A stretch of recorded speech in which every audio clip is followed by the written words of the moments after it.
I apologize for that. But good evening again and welcome to everyone, including those on Facebook and YouTube Live. This is Family Time, produced by Family Life Ministries. And at Family Life Ministries, our aim is to enable healthy families, which will lead to a healthy nation. Now, to our listeners and viewers, stay with us and be sure to join us on all platforms Facebook, YouTube, which are live, and via Instagram. We love having you here. December 1 was celebrated globally as World AIDS Day. It happens every year. Did you know that in Jamaica, at least 20% of people living with HIV/AIDS are 50 years and older? And yet, HIV and AIDS is still unfortunately with us. But we are focusing on the issues of older adults living with HIV. What? You thought it was only young people who had it? Lots to learn in the next hour. So stay with us and let's find out all we can. In the meantime, we want to hear from you. Are you living with HIV? Tell us what has your greatest challenge been. WhatsApp your text and voice note, not longer than 30 seconds, to 876-997-3125 or call the studio line at 876-983-8327 to participate. You can also watch us and comment live on the Love 101 Facebook and YouTube pages. We'll be right back with our special guests, Dr. Julian McCoy, DVD, and Dr. Tanya Edwards. Don't go anywhere.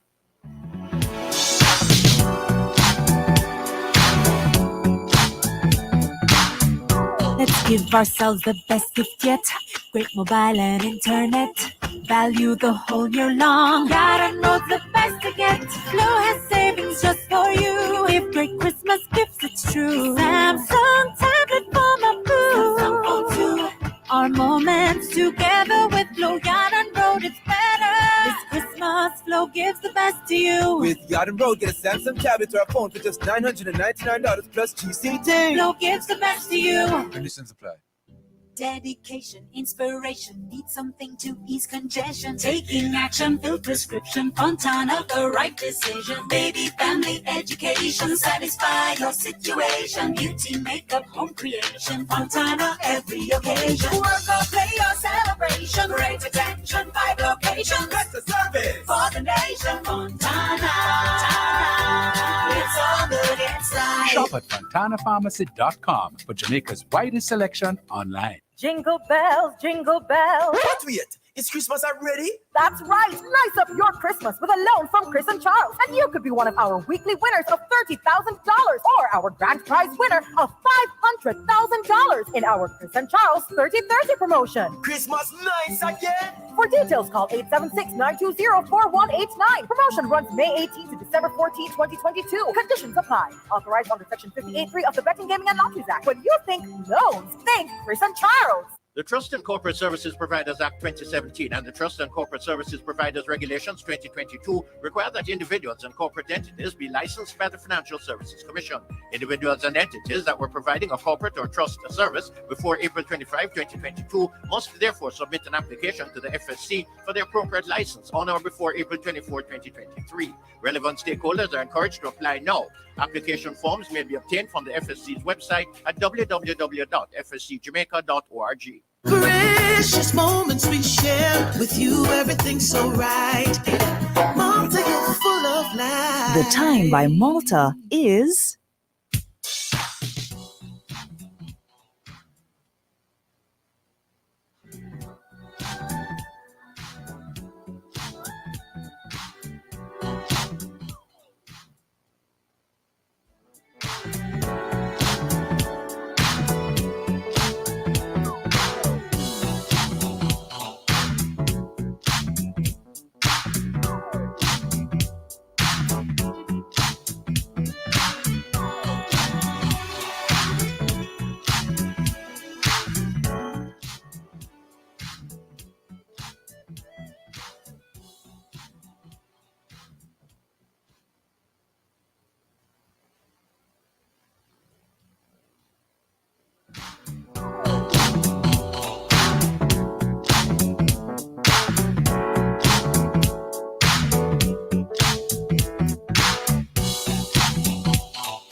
So welcome back to Family Time on Love 101. Today's discussion is about HIV and older persons. And our special guests are Dr. Julian McCoy Davis and Dr. Tanya Edwards. But before we go to them, remember we want to hear from you. Are you living with HIV? Tell us, what has been your greatest challenge? WhatsApp your text and voice note, not longer than 30 seconds, to 876-997-3125. Watch us and comment live on the Love 101 Facebook and YouTube. You can also call our studio lines at 876-968-8227 and 968-8228. That's the big.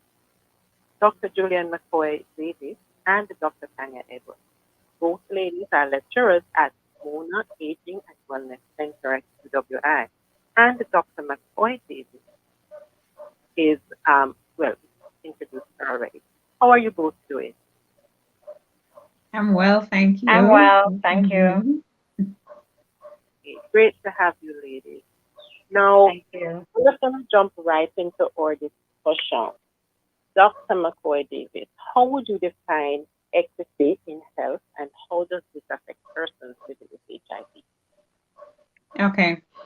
So when we talk about equity, we're really thinking about ensuring that everybody has an opportunity or a chance to access health and health services. So specifically in relation to HIV, we are exploring or we're trying to advocate for persons with HIV, in particular older adults, being able to access health services just as other members of the society. So that's the part about equity in health for persons with HIV. Okay. And so, Dr. Edwards, can you tell us what is the difference between HIV and AIDS? Okay. So HIV is actually the short form or abbreviated form for human immunodeficiency virus. And this is a virus that really causes the HIV infection. And this virus attacks the immune system of the body, and the immune system is responsible to fight off infections. On the other hand, you may have, or the late stage of HIV or the complication of HIV may result in AIDS, which is AIDS, and it's an acronym for Acquired Immunodeficiency Syndrome, and it's referred to the late stage of HIV. Right, so it's the late stage of HIV. However, I want to just know that AIDS and AIDS-related illnesses nowadays are no longer a primary threat due to the lifelong access of antiretroviral therapy. And this therapy really improves life, prolongs life, as well as reduces the risk of transmission of the virus. Okay, in terms of the access to medication that is treating HIV, would it be similar to living with a non-communicable disease like diabetes or hypertension where you have to be on medication? Right, so it's a lifelong treatment for the condition, and therefore the government of Jamaica has made it accessible to all. So it's actually it's considered a lifelong access to medication. Okay. And its access is free? It's free. Okay, that's great. So I'm going to go back then to Dr. McCoy Davis. What are some of the barriers to equity of older persons living with HIV? Okay, so the main barrier comes in the context of how we look at persons who are vulnerable to HIV. So by and large, HIV is considered a disease or a condition of the youth. So young persons are the primary persons who are affected, or that's what we are made to believe. But the fact is, as Dr. Edwards just mentioned, that HIV is now considered a non-communicable disease. So persons are now living with this condition for a much longer time. So it would have meant that if somebody contracted disease 20 or 30 years ago, those persons who are in their 20s at that time are now in their 50s and growing much older. And so what we're talking in terms of barriers to these persons at this age having access to health and health services is that primarily our attention is focused on the younger population, the population that, for example, is so-called sexually active. And so we assume that persons, when they get to a certain age, they're no longer sexually active. And also the fact about the reproductive age of persons. So once persons are in their 50s, they're not necessarily considered to be in their reproductive age anymore. And so the attention is not placed on them. And so in fact, the data, when they're talking about older persons and HIV, it really starts now at age 50 and over, whereas our national gold standard for an older adult is somebody who is the age 60 years and older. So that's one big issue. And also the fact that sometimes persons assume that age is a condom, meaning that once you're of a certain age that you cannot have, you couldn't possibly have had HIV, or that you're not necessarily sexually active. And so those kinds of concepts, conceptual thinking actually prevents persons from recognizing their vulnerability to HIV. There are also other issues in terms of persons who are HIV positive and then being able to represent themselves and other persons in their communities. So those are some of the main concern in terms of equity in relation to HIV and older persons. Okay. So when you say age is not a condom, you mean that being older is not a protective factor. If, That's right. If I am an older adult, I am not protected from getting HIV/AIDS if I have unprotected sex. And if I'm a younger person, maybe having sex with an older adult, I am also not protected because the person is old. That's correct. So age does not make a difference as far as HIV is concerned. You can get HIV as a young child. You can also get it as an older adult. So persons have to take the necessary precautions to protect themselves and their families from contracting the virus. Okay. And have you found that because people don't assume that persons who are older have HIV, that they probably don't offer them, the same kind of treatment, or maybe access, as you said, access to medication, access to contraception because of their age? Yes. So the natural thinking is that these persons are not sexually active. So in terms of even a discussion about contraceptives or whatever, the discussion, and that is where the equity comes in. It's inequitable because the discussion is not taking place at that stage, because you are assuming the general assumption in the public at this age is that these persons are not sexually active. And so in terms of having that discussion with them and providing those kind of resources, that is not something that readily takes place. So that's definitely something that we would want to be advocating for, that greater attention, health promotion, and services be made available to persons 50 years and older. Okay. All right. So I want to just remind our listeners that we are talking about HIV/AIDS in older adults, and we want to hear from you. Are you living with HIV? Tell us, what has your greatest challenge been? We're looking forward to your responses. WhatsApp, text, and voice notes not longer than 30 seconds to 876-997-3125. Watch us and comment live on the Love 101 Facebook and YouTube pages, or call the studio line at 876-968-8327 and 968-8328. And just so you know, the numbers for the Family Life Ministries head office in Kingston are 876-920-1034 or 876-926-8101. All right, so going back to Dr. Edwards now, how widespread would you say this infection is? Well, globally, it's widespread. It's a global infection. As Dr. McCoy Davis alluded to, it's now considered a chronic illness, a chronic disease, because of just how widespread it is and how people are living longer with this disease. And so no longer is HIV or persons living with HIV, no longer is their longevity being measured in years, but is now being measured in decades. And so at the end of 2013, about 4.2 million persons globally were thought to have HIV infection. And it was proposed that by 2050 to about 2040, about 17% of the population would have this infection. It was also mentioned earlier in Jamaica, in our local setting, 20% or less than 20% of those living with HIV are 50 years and older.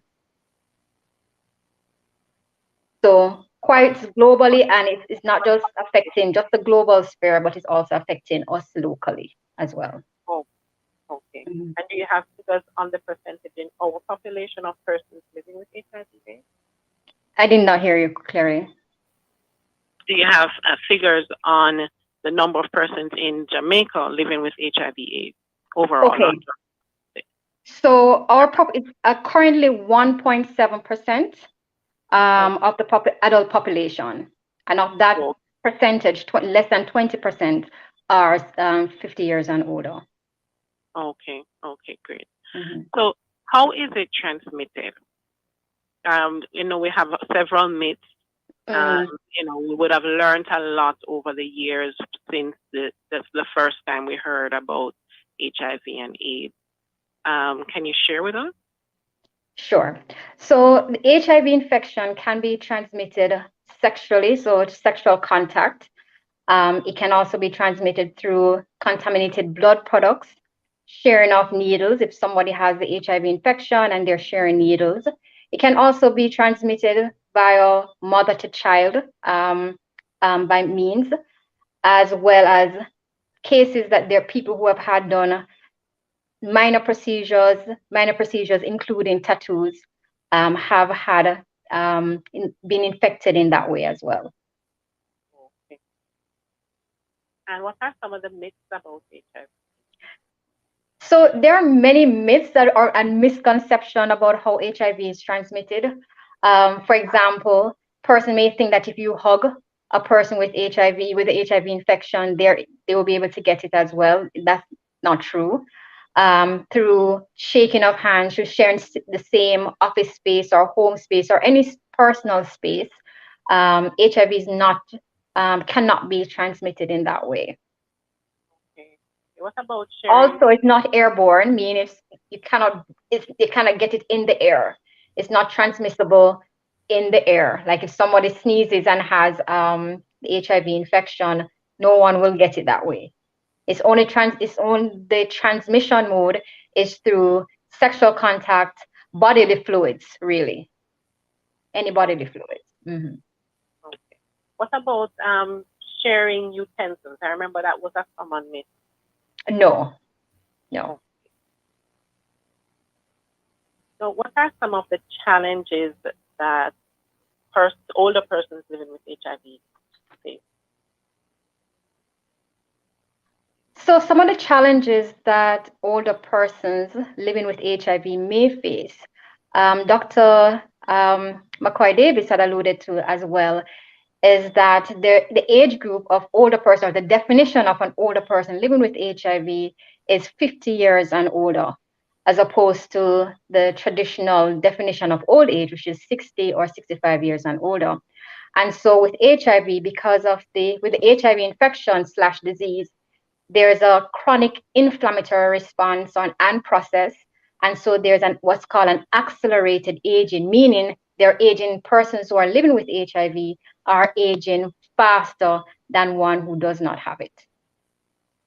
And so the challenges is that they are being faced with what you will call non-communicable diseases, such as diabetes, high blood pressure or sugar, early onset of stroke, early onset of dementia, early onset of other chronic illnesses that would have been seen in later years.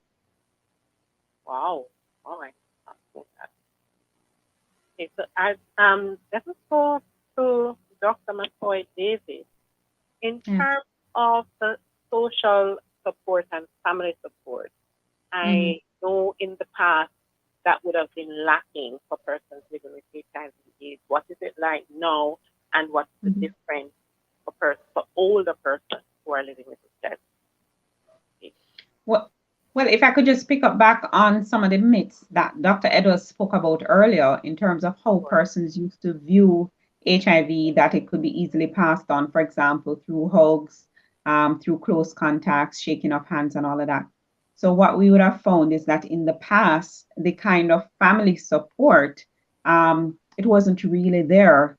And that's because persons had these myths about the way in which the disease was transmitted. And so for many persons having the condition, there was some amount of social isolation from family and friends, and their network would naturally start growing smaller, because once it is that persons became aware of their friends or their family member status, they didn't want to be associated with them. That would naturally cause different challenges, because, you know, as somebody is dealing with a condition, it's difficult to deal with it, irrespective of how the person contracted the disease. But now to realize that you're going through something big and you don't have your social network around you anymore, that is something that is serious. And so we find that is a big problem. There's also, as a result, the stigma and discrimination. So persons are basically not included, they're not engaged.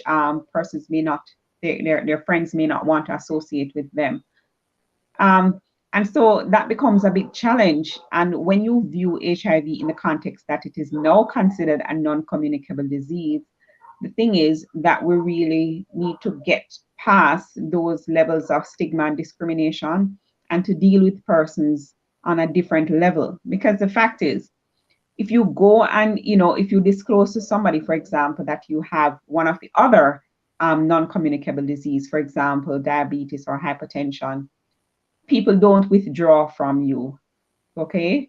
You tend to have your family, for example, supporting you a bit, encouraging you in terms of what to eat and what to do. So it is very important for persons and family members and friends to recognize that they too have a role in supporting their family members.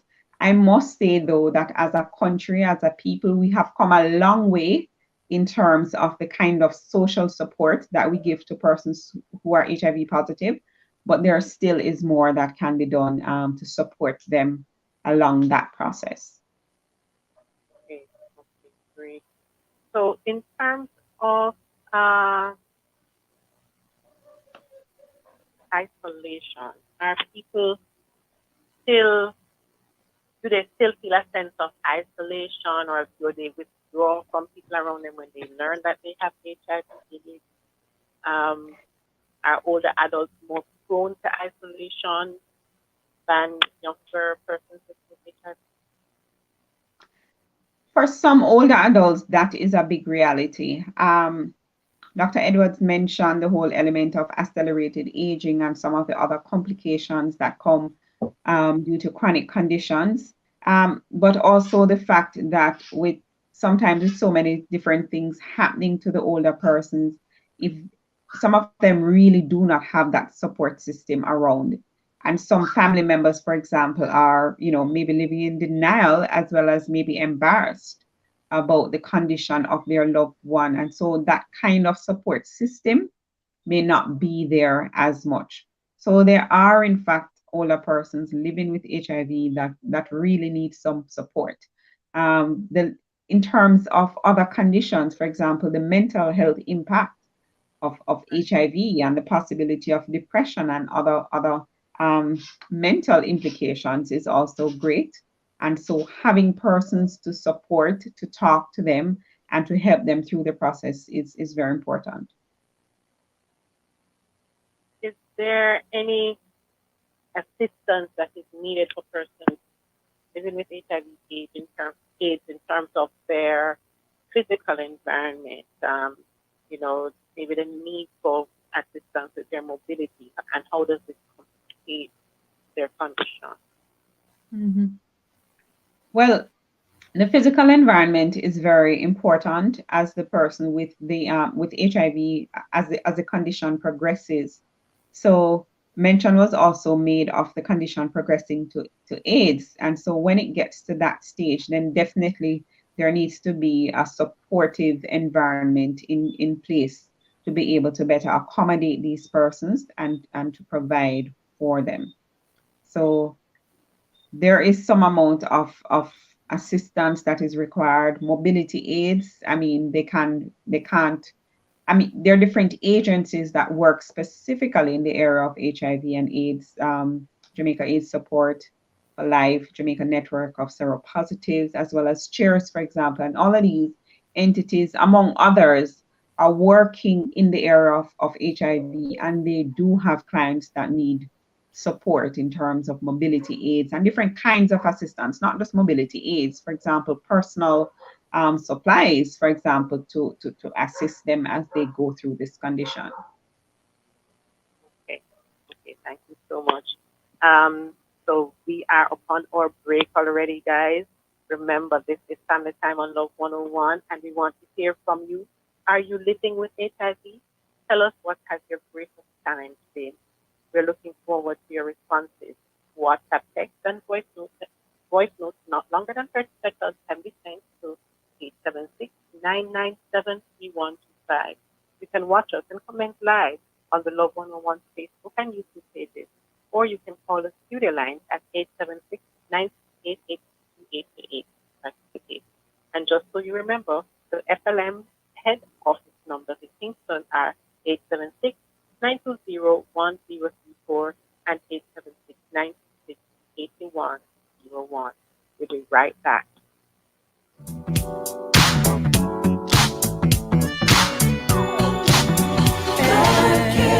Sometimes all we need is a listening ear. The listening ear, the counseling, the logical reasoning, and spiritual guidance are what appeal to us.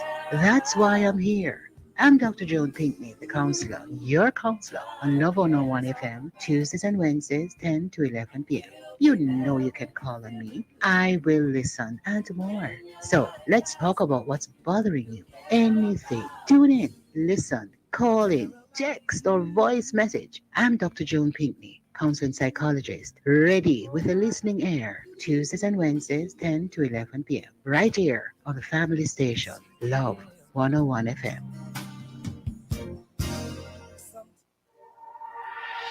Are you overseas and need to have construction done on your premises here in Jamaica? Well, look no further. Jar Enterprises Limited is here to serve you. Other services include importing cars, we have a tire shop, we do block making, and we have fish such as tilapia on our fish farm. You can call us today at 876-783-2601, or you can find us on Irish Road in Seaview Gardens in Kingston. Call us today at 876-783-2601. Jar Enterprises Limited.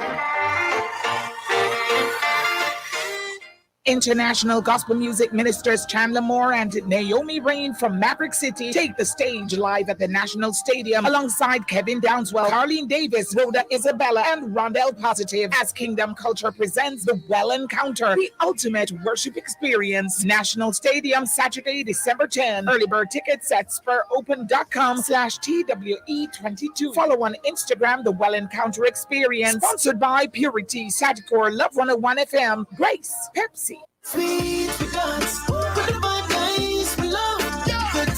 The time by Grace. Taste that moves you is. It's 6:03 p.m. Welcome back, everyone. So, are you living with HIV? Please tell us what your greatest challenge has been. It may help others to formulate and to navigate, rather, their own challenges. Now we're going to get back to our discussion, and I want to just wrap up our talk on the challenges of older persons living with HIV/AIDS. Dr. Edwards, can you tell us about issues related to nutrition and polypharmacy? Okay. All right, so let me talk about polypharmacy first. So polypharmacy is defined as persons being on more than 5 different medications at once. And as already mentioned, HIV is now seen as a chronic disease. I'm trying to drive this point, right? it's a chronic disease, and it comes with other chronic diseases such as diabetes, which is sugar or pressure, or or cholesterol. And so you'll find these persons, because of the accelerated aging, they will be on medications for not only for the HIV infection / disease, but they'll be on medications for the diabetes, the cholesterol. And so there is what you call a medication burden or pill burden. And so sometimes older persons will find it a challenge just to be taking so many medications. Other thing is you may have interaction, so drug interaction. So one medication will affect the other in a negative way. And so you may have accelerated or not accelerated, but magnified side effects of particular medications as well. Some medications may cause dry mouth. They may decrease the salivary pool.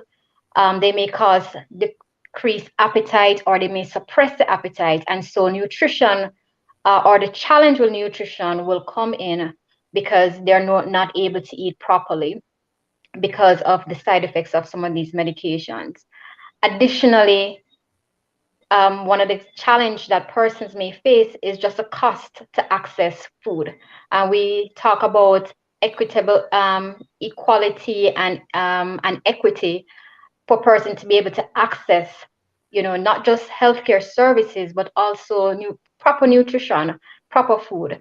And so as the aging process progresses, not just the accelerated aging, but there's also the natural aging process. Nutrition is affected. There is dental issues where person may start losing their teeth. And so nutrition or access to nutrition or even how they eat will be affected. Right.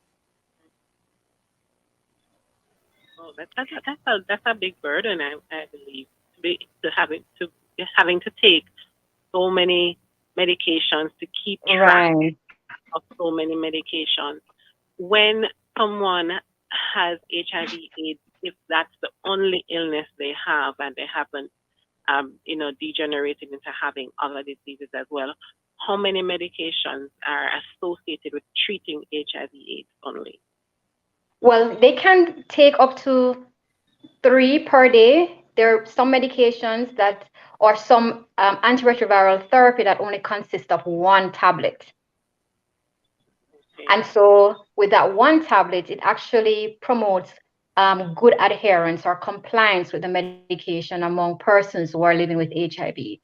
But as I said before, as persons get older, then they will start experiencing other medical conditions and other not AIDS, but HIV-related medical conditions. So you have persons who have been on the antiretroviral medication, which is used to treat HIV infection, for 20 years, 30 years, 50 years, because some person would have contracted the infection when they're 20 or in their 20s, and now they're in their 60s, some are in their 80s, it depends. And so they would have been on these medications for 40 years.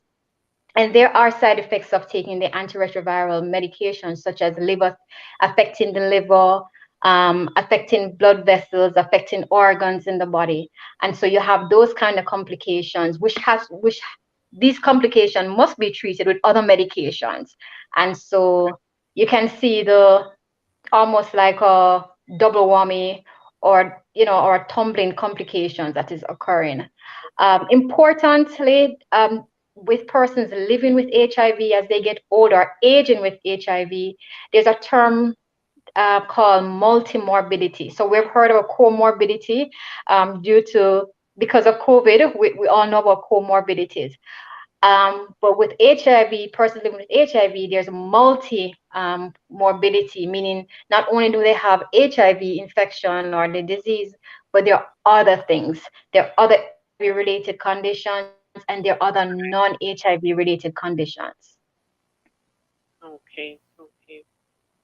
All right. So what are some solutions or tips that you would have for older persons living with HIV/AIDS?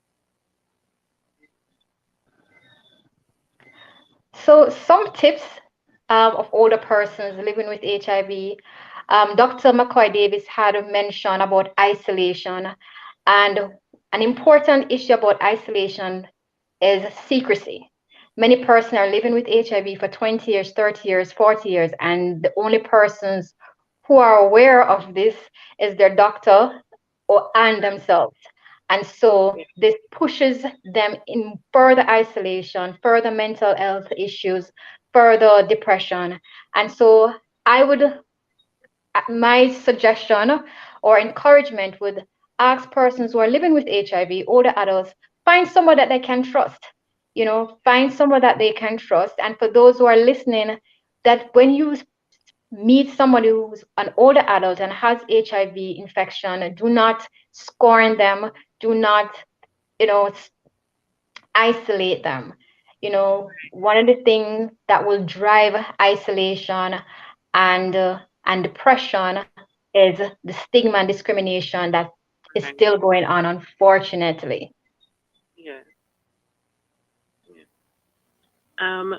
What about any support groups? Are there support groups that they could join? Yes, so there is the Jamaica AIDS Support for Life. There's Jamaica Network of Seropositives, and these two entities, by and large, they provide support services to persons living with the condition. There are other facilities as well that provide healthcare services, among others, such as AHF Jamaica, as well as chairs at the University Hospital. There are other facilities on a national level. For example, within each parish at the health center, they do provide some amount of services and persons can be referred to. But, particularly, I want to bring another thing to focus, which is the fact that we're having this discussion on love, and love really represents a community of Christians.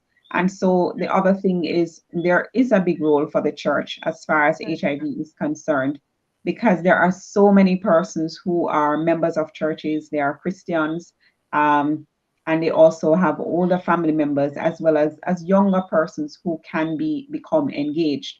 So the big question, for example, to the church is how it is that the church can get involved. And so naturally the church has a responsibility to provide information and disseminate that information to its population of its congregants as well as other persons in the community. It also has a responsibility to ensure that the information that it shares, for example, itself, that information is accurate. And so that, in terms of the whole issue of stigma and discrimination, that it is not perpetuated. The other thing is that as Christians, we are also called, the Lord encourages us that, we cannot be judgmental.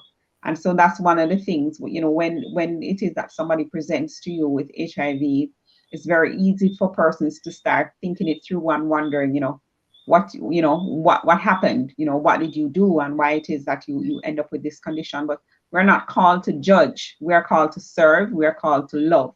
So we have to find different Christ-like ways that we can better support persons.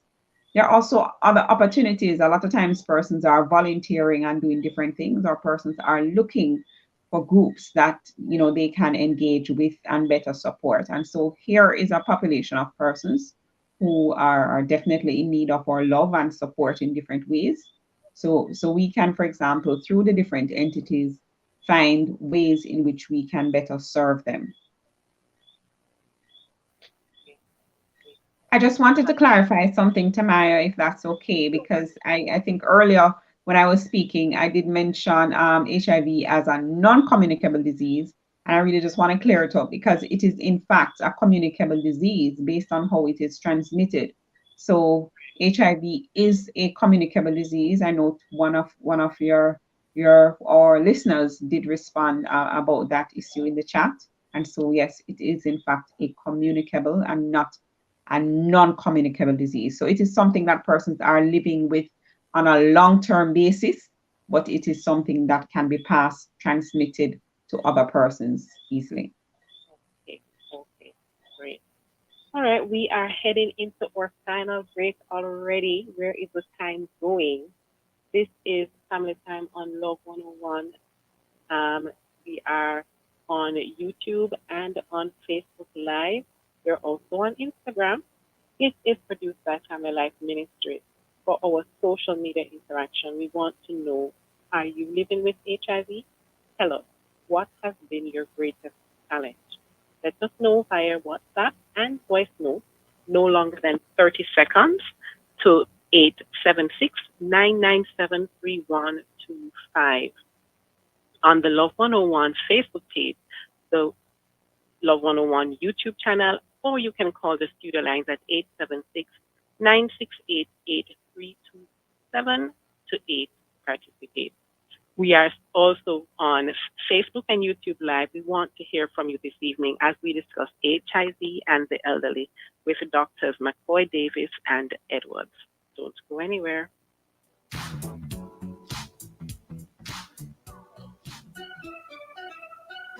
Hey, my peeps, get this on the regular. Your HIV status, if you consider, the least you ever test once a year. Just 15 minutes and your status clear. Cause it might not show up on your timeline and you learn too late, so you're out of time. A progressive future, mandatory. Really long life, our story. You hear?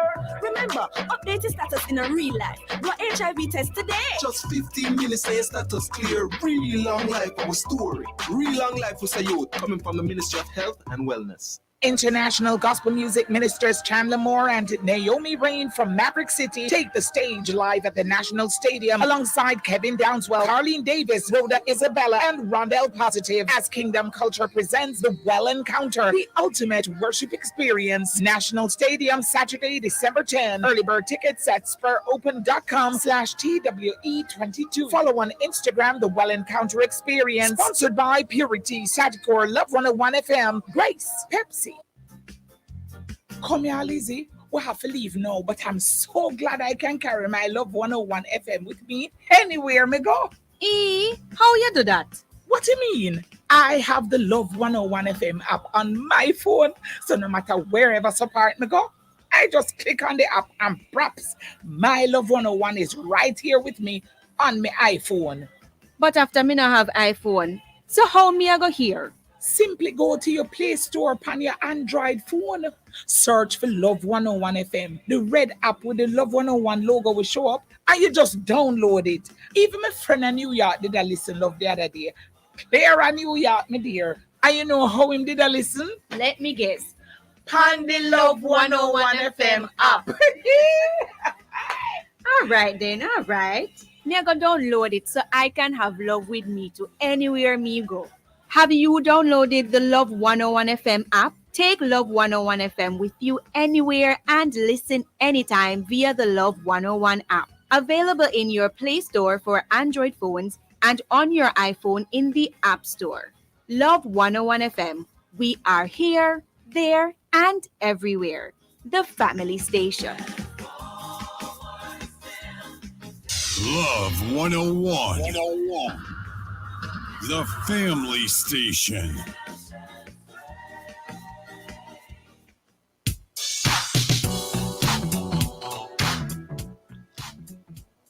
Welcome back. It is 6:18 p.m. I am Tamaya Wilson, and you are tuned to Love 101. This is Family Time, brought to you by Family Life Ministries. Family Life Ministries provides counseling for people with all kinds of challenges from all walks of life. Listen out for our numbers in Kingston and Portmore. We'll give them at the end of the program. Remember that we are Facebook and YouTube Live, so tune in to the program via the Love 101 Facebook page and the YouTube channel. Our topic today is HIV and the elderly, and Dr. Julian McCoy Davis and Dr. Tanya Edwards are our guests. Both are lecturers at the Mona Aging and Wellness Center, UWI. And Dr. McCoy is also the Community Outreach Coordinator. All right. So, can you tell us, let us go back to the tips or the solutions. In where can people who are older persons who are living with HIV/AIDS, where can they get help? Let's start there. So apart from the support groups which you mentioned earlier, where can they go to get help? Either of you can answer. Well, I would suggest the first place they should start is with their doctor. To talk to the doctor about what it is they are experiencing and to request additional help. Sometimes it is that when persons are going through situations, they don't readily ask for help, and especially older persons, they're not necessarily the first ones to ask for help. So reach out to your doctor and also your network of family members and friends to see how you can get persons to better support you. A question just popped in my mind. When persons go, like they go to the doctor for an annual physical, or a checkup, is HIV screening done routinely for all persons irrespective of age? I can answer that. So unfortunately, it is not a routine test for older adults. I had to learn that because I too had the misconception that once you're an older adult, there's no need to screen for not just HIV, but other STIs, that is sexual transmitted infection or diseases. And so persons, we're encouraging doctors and healthcare workers to screen older adults for HIV, and not just for HIV, but for other sexually transmitted infections as well, because it can be missed. There are others that they may have had for years. For example, even though we're talking about HIV infection, they may have had syphilis for years, and that would be undetected or untreated because it was never tested. And it can be cured once it's identified. And cured meaning after 2 treatments, it can be treated adequately. And so I would agree. Excuse me? That's for syphilis. Yes, that all older adults should be screened at the doctor's office once a year, every 6 months, particularly if they have to do their, a lot of people may be familiar with the executive profile. Unfortunately, the executive profile does not include a HIV test. So that has to be ticked separately. Okay. Now, you mentioned earlier, I think it was you, Dr. Edwards, that the medication for treating HIV/AIDS is currently free. Yes. So how do persons access it for free? So once a person has been diagnosed with the infection, they are admitted or they are introduced to a clinic, a health center, or Jamaica AIDS Support for Life, or other entities, and there they will be monitored. They will be treated. They will be given different dates when to come in for their treatment. So they will have, for example, maybe 2 weeks, 3 weeks, 6 months, 1 year, depends on their progress, and depends on the severity of the infection at the time that they were diagnosed. And so they are not most, but all persons who have been diagnosed with HIV are supposed to be part of a health service. They're supposed to be a part of the hospital services that is being offered, or healthcare, or primary healthcare services, or other private entities as well, or NGOs if they're available. They are part of it. Importantly, there's also what's called a tracking system, so that there are persons, for example, who have moved from one community to the other community, and there are tracking services where older adults, I'm saying older adults because we're dealing with older adults, but persons living with HIV are tracked to make sure that they are taking their medication, they're compliant with their appointment dates. And so social workers are very important in the healthcare services, whether it's primary healthcare within the hospital and other private entities. And so there are the services. Services are available. There's counseling. There's availability of labs. The pharmacies, the prescriptions are filled at specific pharmacies and other pharmacies, and they are free. They're free of cost. As a matter of fact, during the time of COVID-19, the pandemic, I'm saying during the time of as if it's finished, but during the intensity of it at the time, the acute during the time of the pandemic, the government of Jamaica ensured that all persons who were living with HIV had access to their antiretroviral medications. Okay, great. Thank you, Dr. Edwards. Dr. McCoy Davis, I don't know if you could tell us just a little bit briefly about what the Mona Aging and Wellness Center does. Okay, sure. So Mona Aging and Wellness Center, we are based at the University of the West Indies, and we are the only entity, a part of the University of the West Indies network across the region that has services specific to older persons. So we work in core areas. We provide teaching, research, we do community interventions as well as influence policy. And all of this, the different things that we do are all interconnected. Our research is the fundamental base of what we do. So we conduct research across the country to look at the issues as far as it relates to aging and the different things that affect older persons. However, our studies sometimes are not just limited to older adults. We do undertake research, for example, in younger populations to examine what is happening in that population comparative to the older population and to see, what are the similarities and differences. So that is our research. And from our research, we're able to inform our training content in terms of what it is that we should be focused on, what are the gaps internationally and locally in relation to aging and how we can provide services. So in terms of our training, we do provide graduate programs, postgraduate diploma in gerontology. And gerontology, by the way, is the study of aging and aging issues. So we do have a Master of Public Health in gerontology. We also have a program in geriatrics, a graduate diploma in geriatrics. So this is solely for medical doctors who want to advance their career and understanding about caring for older persons. So this is primarily for medical doctors. And then we have a PhD, MPhil PhD program geared to persons who want to do further studies in aging.